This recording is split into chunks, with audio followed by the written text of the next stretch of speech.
All right, I want to talk about breed bias a little bit, okay? So today's the second day of the seminar with me, Jay, and Joel. We're out here in the Boston area. And the first dog that was worked yesterday, Jay worked the first dog of the day, dog that had a working spot with him. Young lady with a Rottweiler, beautiful, beautiful, like just perfect looking Rottweiler, gorgeous. Human aggression is the issues. So Jay puts the bite suit on, works it like he does all the time, dog's on a long line, but we give the dog an opportunity to make the choices, to make the decisions. And right from the start, that dog came at him hard, barking, lunging, coming for him, right? We're not stopping him. No one's stopping him with the leash. Jay doesn't respond to that. If I'm doing it, the same thing, we don't respond. We give the dog the opportunity to make the choice, to make the decision, whether good or bad. At one point, the dog punches him with his snout. Now remember, he don't have a muzzle on. But at no time did he ever bite Jay in the suit. So it didn't take long before the dog really chilled out and was able to start settling down and lay down. My point here is, most people still don't understand the purpose of dealing with human aggressive dogs with a bite suit, but yet they'll use muzzles. Now I want you to think of this. If Jay didn't have a suit on yesterday and instead he decided to put the dog in the muzzle, the second that dog muzzle punches him, because he did punch Jay a little bit, he put his mouth on him but didn't bite. But now if that dog is wearing the muzzle, anyone who sees that interprets it as that dog would have bit him if it wasn't for the muzzle. It's a false read, 100%. And then there's a couple of things that could happen. All very bad things for the dog. The dog's going to get his ass kicked. He's going to get fried with an e-collar, hung by his slip lead, just demolished with the prong collar, hit with a cattle prong. Yes, people do this shit. And they're going to excuse it as this is a really serious, tough dog. We have to do this.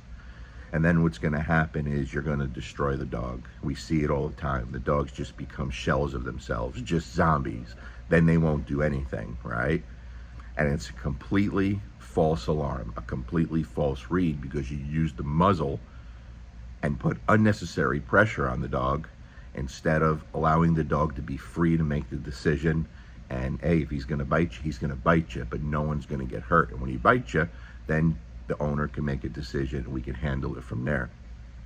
But especially because of his breed being a big, scary looking, beautiful Rottweiler, he's not going to be given a second chance, right? So when you're dealing with the pit bulls, the bull breeds, the Rottweilers, you're held to a very different standard.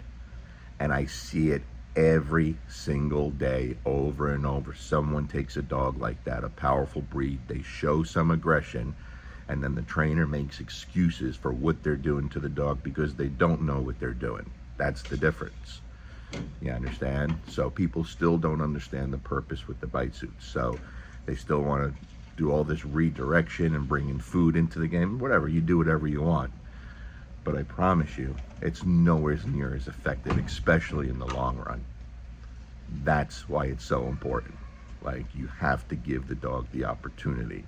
When he works that dog today, I wish I would have filmed it yesterday. I'll probably try filming it today. But this is just normal for us, that we see this in every seminar, so it's not a big deal to us. But it's very, very, very powerful for people to see, because anyone that watched that dog go for him, full speed going for him, barking and challenging him, you're going to think, oh, this is a dangerous dog.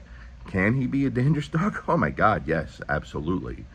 But the point is, he's not. It's an act. It's all bluff. And most people cannot deal with that kind of stuff. And if you're not working him with the bite suit on, then what are you doing? Again, think about it. He punched him without a muzzle on. If you put a muzzle on, you assume he tried to bite him but couldn't because of the muzzle. But there's still so much misunderstanding of the things that we do and others do too. You know, we're not the only ones doing things like this. Hopefully more people start to understand it. But on the flip side, let's face it, there's a lot of people out there we see, that because they see things like that, or they see people using bite gloves, now I'm seeing a lot of people just put on bite gloves or a bite suit and let dogs bite the shit out of them, and they're doing it without understanding the full context.